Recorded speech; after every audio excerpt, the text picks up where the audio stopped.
Welcome to White Gloves Reviews Anything. In this video, we're going to take a look at the Benchmade 4300 CLA. And CLA stands for Composite Light Auto. So this is an automatic knife. Now, most times when people think of a switchblade, they're actually thinking of an automatic knife. Now, an automatic knife is a knife where it's either a folding knife that has a spring that when you push the button it opens the knife, or the blade is contained inside the handle and you press a lever or a button like so to open the knife. Now, before we go and look at the knife itself, there's a really important topic that needs to be discussed, and this topic is legality. The legality of automatic knives varies greatly from state to state and from country to country. In some places, like where I live, it's perfectly okay to carry an automatic knife. In other places, it's considered a felony. Now, I've included a link below that discusses legality in various locations for automatic knives.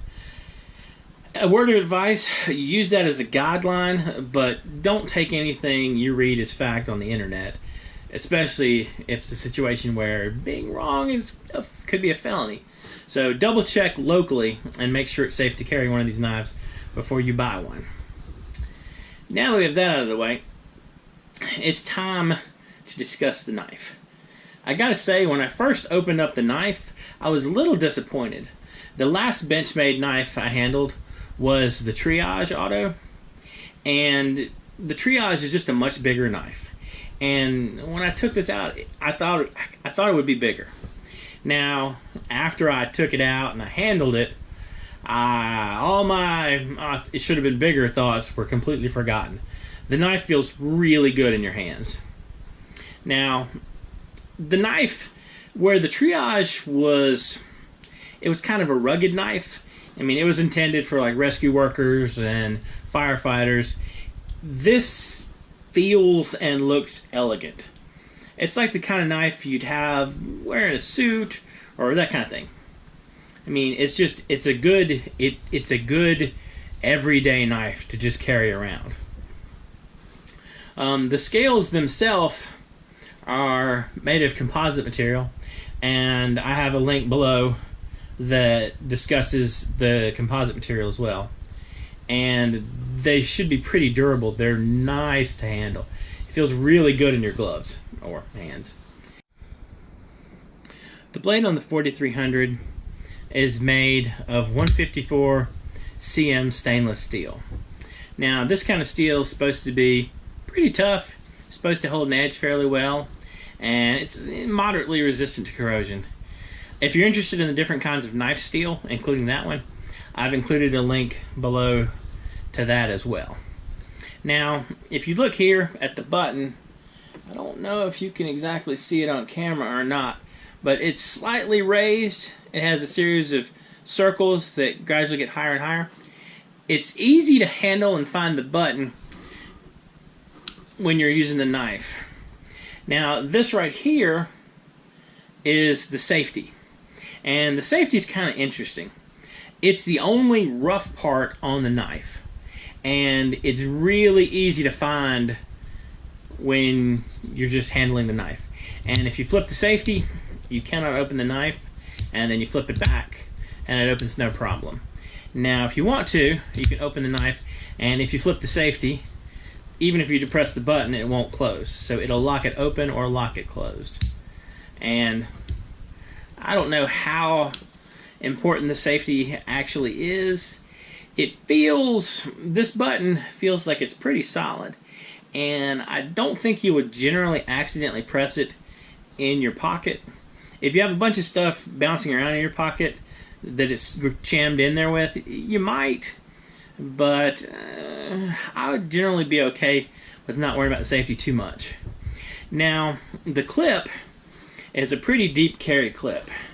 As you can see, it'll carry about like that out of your pocket.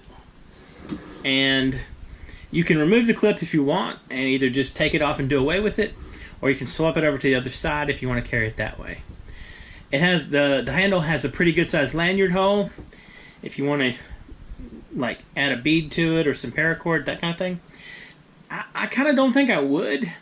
I think adding anything there would detract from the overall look of the knife itself. Now, for cleaning the knife, according to the warranty card, taking apart the knife is a big no-no. It voids your warranty, and I'm pretty sure Benchmade will just generally get upset with you. Luckily, if you look, the knife has a very open back. The back is completely open, so it should still be pretty easy to clean.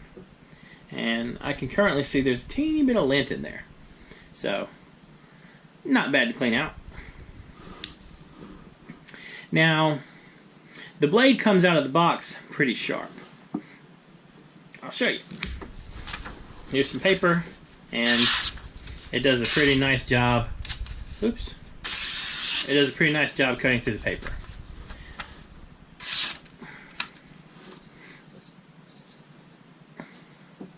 Now, price-wise, this is not an inexpensive knife.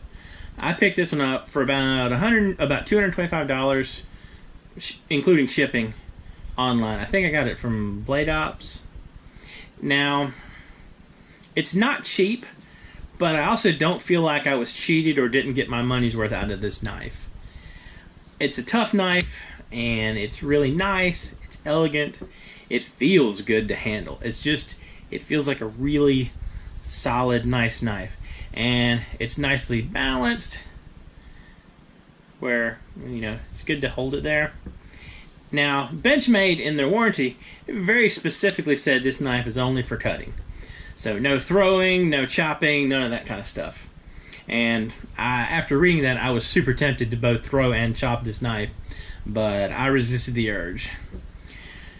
I think if you're shopping for a nice pocket knife to carry around, this made me think of kind of a BMW sedan. It's like nice and elegant, and in this particular case, this BMW sedan is made in the United States. So it's always nice to buy US. If you've enjoyed this video, please like and subscribe. If you would like to share your picks for best automatic knives, please leave them in the comments below. Also, if you have anything that you'd like me to review, add it to the comments below, and I'll see what I can do.